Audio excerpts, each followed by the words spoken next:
할렐루야. 하나님이 내 안에 거하시면, 하나님이 내 안에 거하시면, 이런 제목으로 함께 은혜를 나누겠습니다. 2021년도 새해를 맞이하면서 시사 프로그램에서 기독교와 관련되어 있는 두 가지 충격적인 사고를 보도했습니다.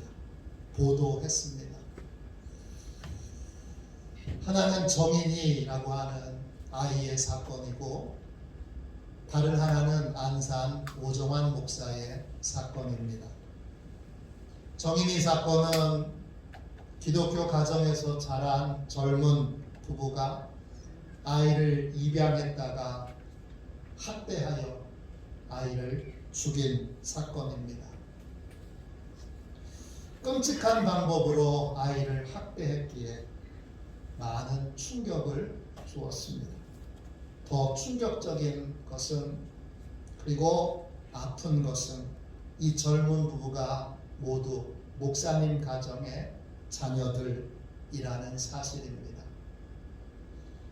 젊은 부부의 남편은 안동의 침례교회 목사님 아들이고, 아내는 포항의 제자들 교회 목사님의 따님이십니다. 둘 다 복음주의 대학으로, 기독교 대학으로 유명한 한동대학교를 나왔습니다. 남편은 상담 심리학과를 나왔고, 아내는 통번역 대학원을 나왔습니다. 남편은 사건이 알려지기 전까지 기독교 방송 CBS 방송 경영팀에서 일을 했습니다. 안산 오정환 목사의 사건은 더 충격적입니다. 이분은 20년 전에 순복음 교단에서 출교를 당했기에 목사가 아닙니다. 이분과 이분의 아내와 그리고 이분의 형제들이 안산 열방교회라고 하는 교회를 설립하고 대안학교를 엽니다. 그리고 거기에 등록한 아이들을 끔찍한 방법으로 착취합니다. 성착취, 노동착취, 강제 결혼, 강제 출산. 설명하기에 너무나 충격적이고 부끄러운 더러운 악행을, 악마와 같은 짓들을 이들이 청소년과 청년들에게 행했습니다. 청년들은 과외, 공부방, 학원 등에 동원시켜서 돈을 벌게 하고, 그리고 그 돈을 다 착취하여 가족들은 호화스럽고 너무나 사치스러운 삶을 살았습니다. 두 개의 이 큰 사건은 개인의 일탈과 개인의 범죄로 보기에는 너무나 충격적이고 너무나 끔찍합니다. 두 사건은 부끄럽게도 오늘 한국 기독교의 현실을 그대로 보여주고 있습니다. 산상수훈에서 주님이 이렇게 말씀하셨습니다. 마태복음 7장 17절 18절입니다. 이와 같이 좋은 나무마다 아름다운 열매를 맺고 못된 나무가 나쁜 열매를 맺나니, 좋은 나무가 나쁜 열매를 맺을 수 없고 못된 나무가 아름다운 열매를 맺을 수 없느니라. 한 사람의 목사로서 또 기독교인으로서 이 두 사건 앞에 너무나 수치스러움과 부끄러움을 느낍니다. 두 사건은 변명의 여지 없이 한국교회가 만들어낸 열매들입니다. 이 두 개의 사건을 통해 우리는 무엇을 잘못했는지, 우리가 무엇을 잘못했는지 다시 돌아봐야 합니다. 특히 우리가 전하고 우리가 가르친 복음 자체가 제대로 된 성경의 복음인지 다시 확인하고 점검해야 합니다. 신문 기사를 읽을 때마다 제 눈에 거슬리는 표현이 하나 있습니다. 독실한 기독교인이란 표현입니다. 정인이 사건에도 어김없이 이 말이 들어서 마음이 너무 힘들었습니다. 두 사람이 독실한 기독교 가정에서 자랐습니다. 이런 표현이 신문에 나왔습니다. 또 어떤 신문에는 두 사람을 가리켜 독실한 기독교인이라고 표현했습니다.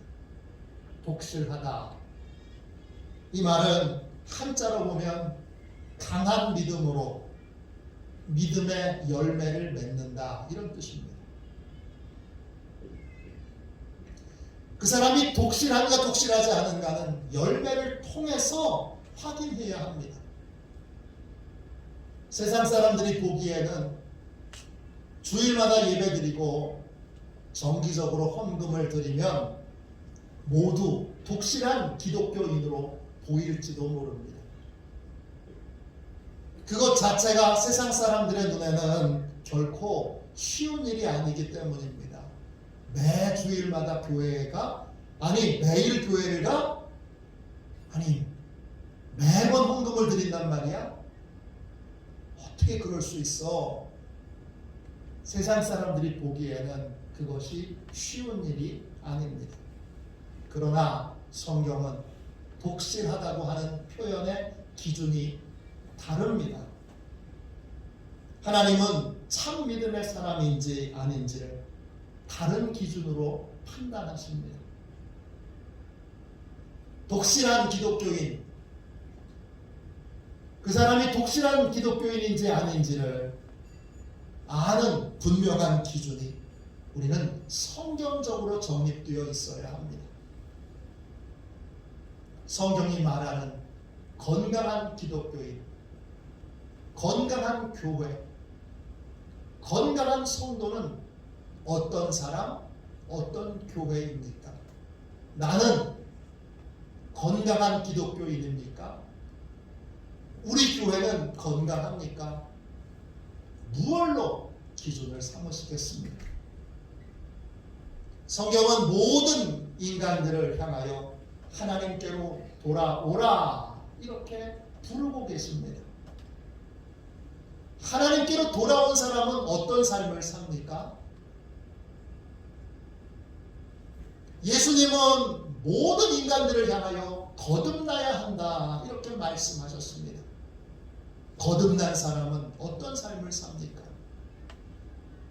하나님을 만난 사람, 하나님을 아는 사람, 하나님과 동행하는 사람은 어떤 삶을 삽니까?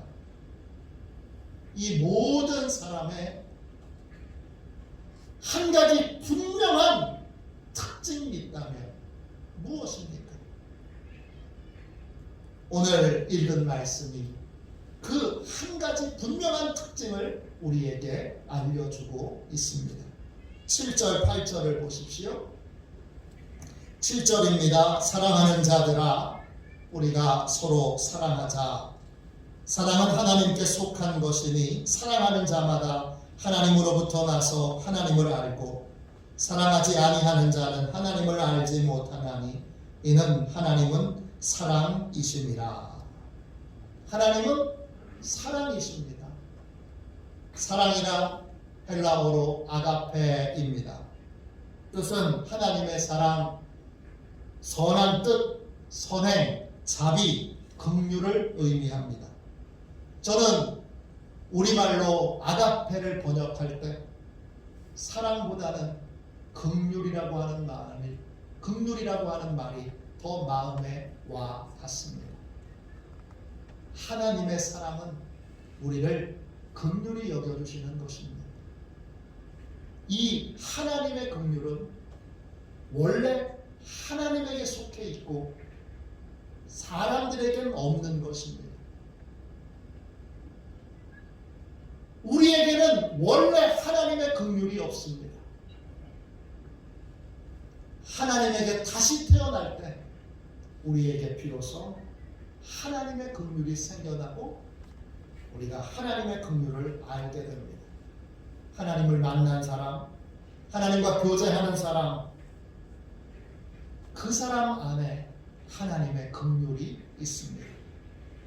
거듭난 사람, 하나님과 깊은 교제를 나누는 사람, 하나님의 임재 가운데 있는 사람, 하나님과 연결되어 있는 사람에게 나타나는 유일한 특징은 하나님의 긍휼이 그 안에, 그 삶에 있다는 것입니다. 반대로 하나님을 만나본 적이 없는 사람, 하나님을 머리로만 아는 사람, 하나님을 논리적으로만 아는 사람, 그 사람에게는 뭐가 없습니까? 하나님의 긍휼이 없습니다. 거듭나지 못한 사람, 그 사람에게도 하나님의 긍휼이 없습니다. 독실한 기독교인이냐 아니냐 구분하는 성경적인 확실한 기준은 하나님의 긍휼입니다. 하나님의 긍휼이 그 마음에 있느냐 없느냐, 이걸로 하나님 만난 사람, 하나님 믿는 사람, 하나님 믿는 교회, 하나님이 함께 하시는 교회를 구분할 수 있습니다. 거듭난 사람과 거듭나지 못한 사람의 차이도 동일합니다. 하나님의 긍휼은 어떤 것입니까? 9절 10절 보세요. 9절 10절입니다. 하나님의 사랑이 우리에게 이렇게 나타난 바 되었으니 하나님이 자기의 독생자를 세상에 보내심은 그로 말미암아 우리를 살리려 하심이라. 사랑은 여기 있으니 우리가 하나님을 사랑한 것이 아니요 하나님이 우리를 사랑하사 우리 죄를 속하기 위하여 화목제물로 그 아들을 보내셨음이라. 하나님의 긍휼이 분명히 나타난 곳이 있습니다. 두 곳인데 하나는 베들레헴 마구간입니다. 또 하나는 골고다 십자가입니다. 전 저희 교회 십자가가 너무 마음에 드는데, 마음에 드는 이유는 골고다의 십자가가 연상되기 때문입니다.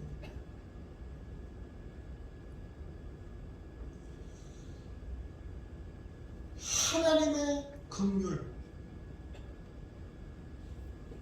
그 긍휼이 아들을 이 땅에 보내게 하셨습니다. 볼품없는 마구간에 태어나게 하셨습니다. 그 하나님의 긍휼이 독생자 one and only son, 하나밖에 없고 유일한 아들을 아끼지 않고 우리를 위하여 십자가에 못 박혀 죽게 하셨습니다. 하나님은 하나님의 긍휼로 그의 아들을, 하나밖에 없는 아들을, 유일한 아들을 화목제물로 우리에게 보내셨습니다. 화목제물, 헬라말로 헬라스모스입니다. 힐라스모스입니다. 죄송합니다. 뜻은 보상하는 제물, 배상하는 제물, 속죄의 제물, 이런 뜻입니다. 하나님은 예수님을 통해서 내 죄값을 대신 치르게 하셨습니다. 왜 그러셨습니까? 왜 그러셨습니까? 우리의 고통을 하나님은 도저히 외면하실 수 없었기 때문입니다. 그냥 두면 지옥에 던져질, 영원의 지옥의 형벌을 받게 될 우리를 하나님은 차마 외면하실 수 없었습니다. 그것이 하나님의 긍휼입니다. 고통받는 사람을, 아파하는 사람을 외면할 수 없는 것, 그게 하나님의 긍휼입니다. 거듭난 우리는 하나님의 긍휼을 입은 자들입니다. 요한일서는 기독교인을 뭐라고 부릅니까? 사랑하는 자들아, 이렇게 부릅니다. 이 사랑하는 자들아, 영어로 the loved, 하나님의 하나님의 긍휼을 입은 자들아, 이런 뜻입니다. 우리는 하나님의 긍휼을 입은 자들입니다. 긍휼을 입은 자들은 어떤 삶을 살아야 합니까?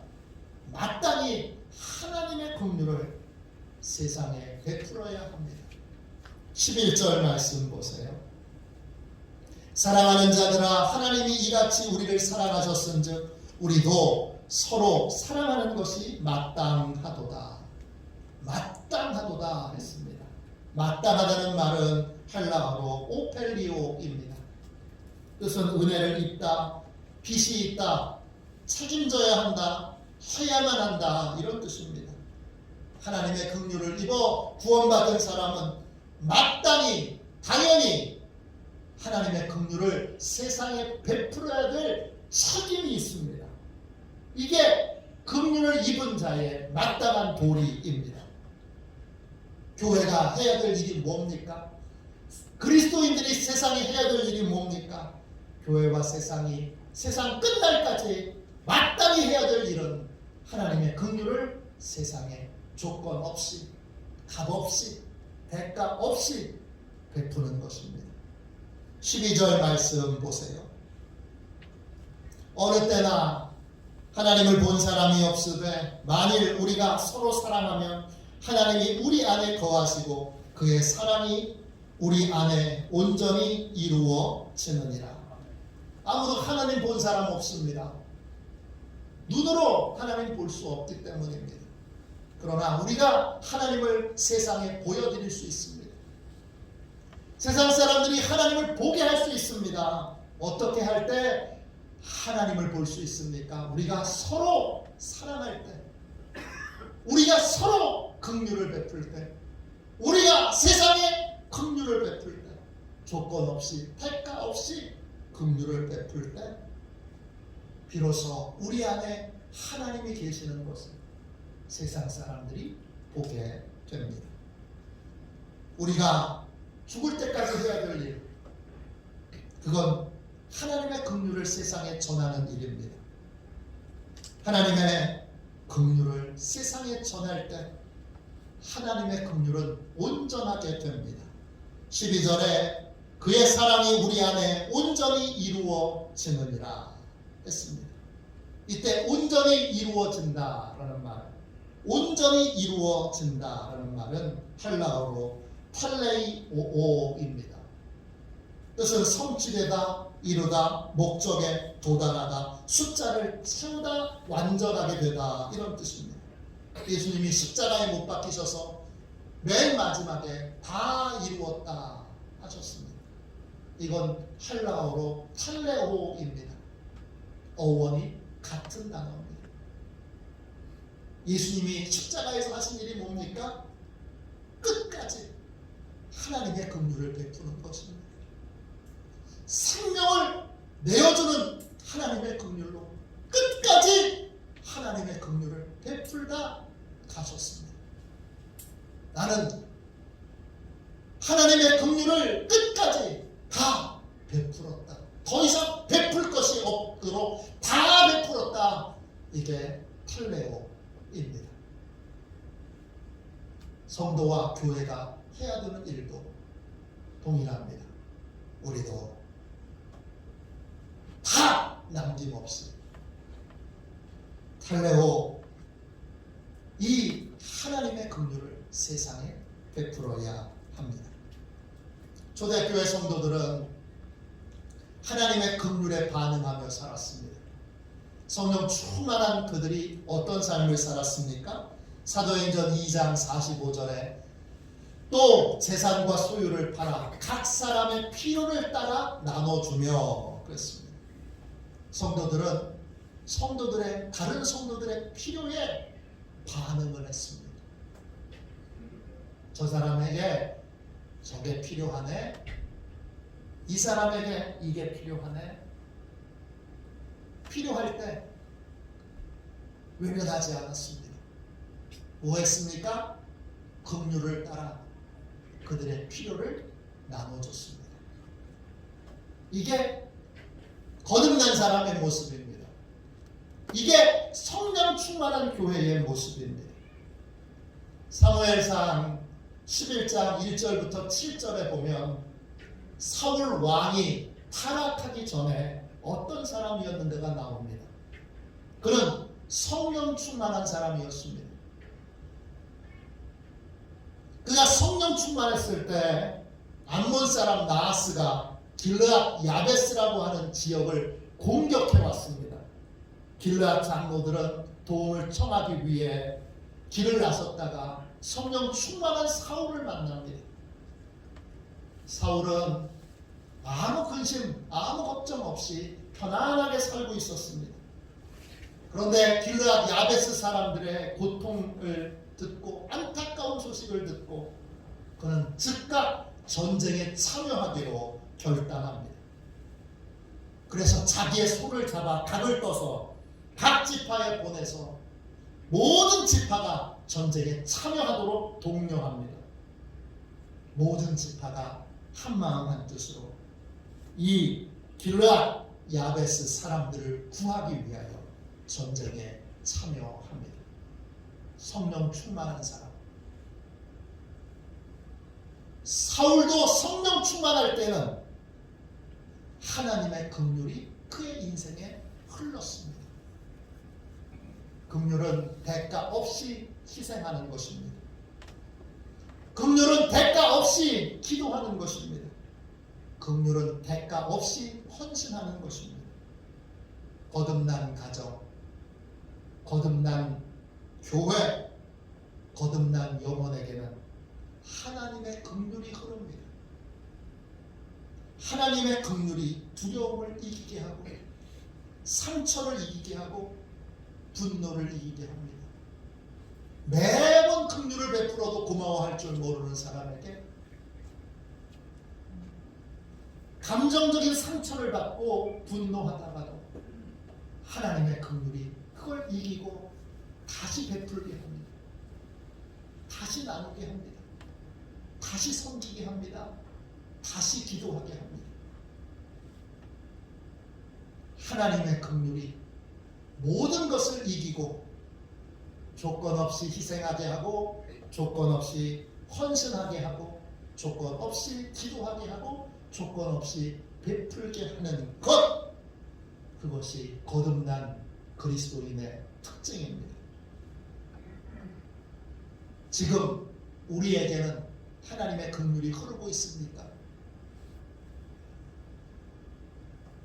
하나님의 긍휼이 흐를 때에 우리는 고통하는 자를 외면할 수 없습니다.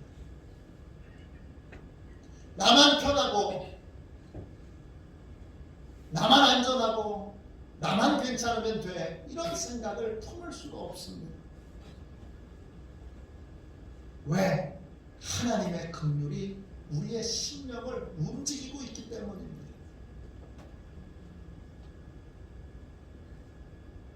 하나님을 떠났을 때, 하나님을 믿지 않을 때, 더 이상 하나님과 교제하지 않을 때, 그때 나타나는 첫 번째 특징도 역시 하나님의 긍휼이 멈춰지는 것입니다. 그럴 때 나타나는 첫 번째 특징은 다른 사람의 고통을 외면하게 된다는 것입니다. 정인이 양부모가 아이의 고통을 외면했던 이유는 여기에 있습니다. 안산의 오정환 씨와 오정환 씨 아내와 오정환 씨 형제들이 아이들의 그 끔찍한 고통을 외면했던 것도 같은 이유입니다. 하나님의 긍휼이 흐르지 않는 것, 고통받는 자를 외면하는 것, 고통은 네 거고 나랑 상관없어, 이 생각을 품고 사는 것, 하나님의 교제가 끊어졌다는 증거입니다. 더 이상 하나님을 믿지 않는다는 증거이고, 더 이상 하나님과 동행하는 삶을 살고 있지 않다는 분명한 증거입니다. 이런 사람들을 예수님은 이렇게 표현하셨습니다. 마태복음 11장 17절입니다. 우리가 너희를 향하여 피리를 불어도 너희가 춤추지 않고 우리가 슬피 울어도 너희가 가슴 치지 아니하였다. 하나님과 교제가 끊어진 사람, 더 이상 하나님의 임재 가운데 있지 않은 인생, 그 인생에는 하나님의 긍휼이 공급되지 않습니다. 하나님의 긍휼은 원래 하나님의 것인데 구원받은 자에게, 하나님을 아는 자에게, 하나님을 만난 자에게 공급되었는데 그 공급이 끊어집니다. 그러면 어떻게 되지요? 타인의 기쁨에도 무감각해지고 타인의 고통에도 무감각해집니다. 아내가 고통받는데 남편이 외면합니다. 남편이 고통받는데 아내가 외면합니다. 자녀들이 고통받는데 부모님이 외면합니다. 형제들이 고통받는데 외면합니다. 다른 사람은 고통을 받든 말든, 다른 사람은 상처를 입든 말든, 다른 사람은 굶어 죽든 말든 나만 행복하면 돼. 나만 잘 살면 돼. 나만 안전하면 돼. 이런 생각이 우리의 심령에 들어와 있으면 하나님과의 교제는 단절되어 있는 것입니다. 이런 생각은 하나님을 떠난 사람의 생각입니다. 이런 생각은 하나님과 무관한 사람의 생각입니다. 슬프게도 아프게도 교회가 오랫동안 성공주의에 물들어서 나만 행복하면 돼. 나면 잘 살면 돼. 나만 성공하면 돼. 이런 생각으로 여러분, 교회가, 복음의 진리가, 하나님의 생명이 교회를 떠나 있었습니다. 그 증거가 정인이 사건이고 그 증거가 오정환 씨의 사건입니다. 누가복음 10장 25절부터 37절에 우리가 잘 아는 선한 사마리아 사람의 이야기가 나옵니다. 비유가 아닙니다. 비유라고 주님이 말씀하시지 않았습니다. 어떤 사람이 강도를 만나 죽게 생겼습니다. 그냥 두면 죽습니다. 그런데 제사장도 레위인도 피해 그냥 지나갑니다. 제사장과 레위인은 교회를 섬기고 예배를 섬기는 사람들입니다. 그런데 그들의 마음에는 하나님의 긍휼이 없습니다. 결국 그들은 모양만 예배드리는 것 흉내냈고 예배드리는 모양만 갖췄을 뿐, 껍데기만 예배드렸을 뿐, 그 안에 하나님을 믿는 믿음이 없는 하나님과 무관한 사람들이었다는 것입니다. 그런데 사마리아 사람 하나가 그 사람을 보고 불쌍히 여깁니다. 그의 마음에는 하나님의 긍휼이 있습니다. 하나님을 믿는 것처럼 보여지지도 않고 또 예배도 정기적으로 드리지 못하는 사람의 마음에 하나님의 긍휼이 작동되고 있습니다. 사마리아 사람은 그를 수막으로 옮겨 치료를 해줍니다. 예수님은 이 이야기를 마친 후에 사람들에게 이렇게 말합니다. 누가복음 10장 37절입니다. 너도 이와 같이 하라. 너도 말만 떠들지 말고 너도 말로만 하나님의 긍휼을 주장하지 말고 너도 이렇게 가서 하나님의 긍휼을 베푸는 삶을 살아라. 예수님이 이렇게 말씀하셨습니다. 하나님의 긍휼이 있는 교회, 하나님의 긍휼이 있는 성도, 하나님의 긍휼이 있는 목사, 이것이 살아있는 교회, 살아있는 성도, 살아있는 믿음의 삶입니다. 어거스틴은 제자들에게 늘 이런 권면을 해 주었습니다. 그대들이 진리를 한번 강조할 때 사랑을 2번 강조하십시오. 세상은 사랑을 통해서만 진리를 깨달을 수 있기 때문입니다.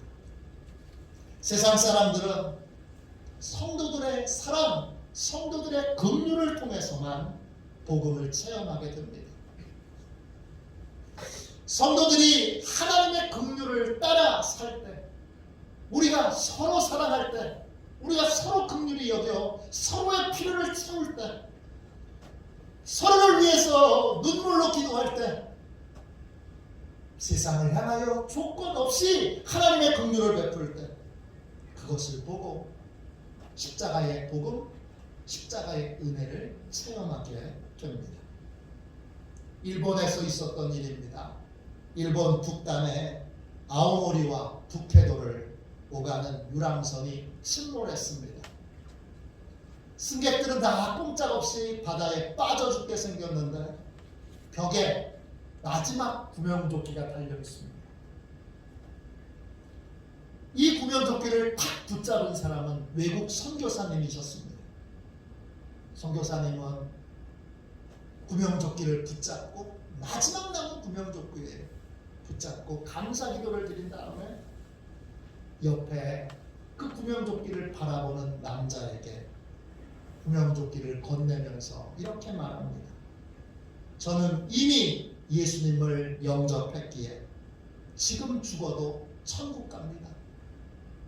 당신에게 이 구명조끼를 드리겠습니다. 빨리 이 배에서 탈출하십시오. 그리고 교회에 가서 예수님을 만나십시오. 그리고 꼭 천국에서 다시 만납시다. 그 남자는 마지막 남은 구명조끼를 입고 살았습니다. 그리고 예수님을 믿게 됐고 많은 사람에게 복음을 전하게 됐는데 그의 복음은 간단합니다. 구명조끼를 양보했던 선교사님의 이야기를 눈물로 전하는 것입니다. 그 선교사님이 제게 구명조끼, 마지막 남은 구명조끼를 양보해 주셨죠.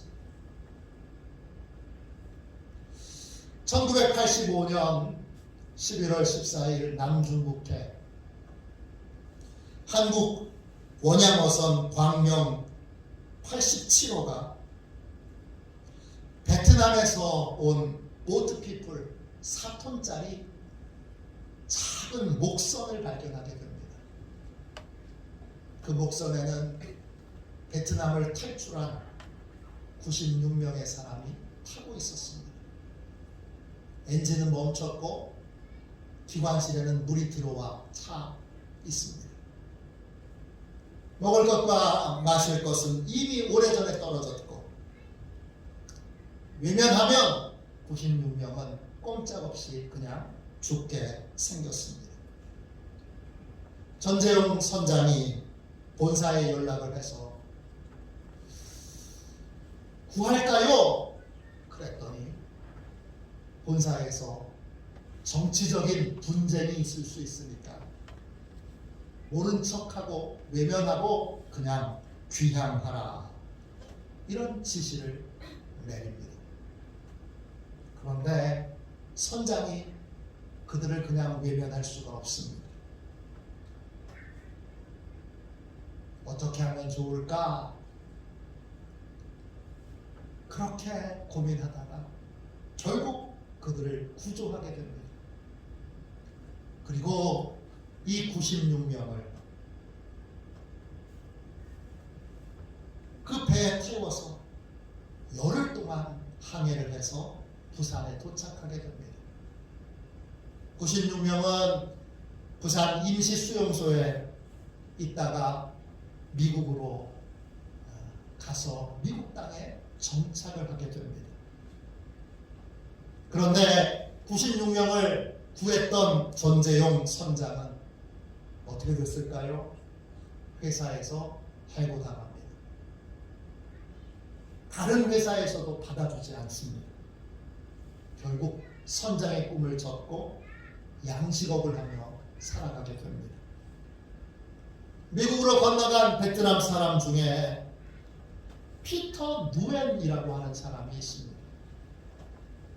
이 사람이 전재용 선장의 사진을 가지고 있어서 그 사진을 가지고 열심히 전재용 선장을 수소문하여 찾았습니다. 피터 누엔은 미국에 망명하여 의학을 공부하여 의사가 되어 있었습니다. 드디어 전재용 선장을 찾아낸 피터 누엔과 그 필리핀 사람들이 이 전재용 선장을 미국으로 초대합니다. 2004년 8월 미국 LA 공항에서 피터 누엔과 전재용 선장이 감격적인 재회를 합니다. 그때 전재용 선장이 뉴스 인터뷰에서 이렇게 말합니다. 이들을 구출하기로 결단한 순간을 잊을 수가 없습니다. 그 순간 저는 제 모든 경력을 포기할 각오를 했습니다. 그 후 혹독한 대가를 치렀지만 단 한 번도 이 일을 후회해 본 적이 없습니다.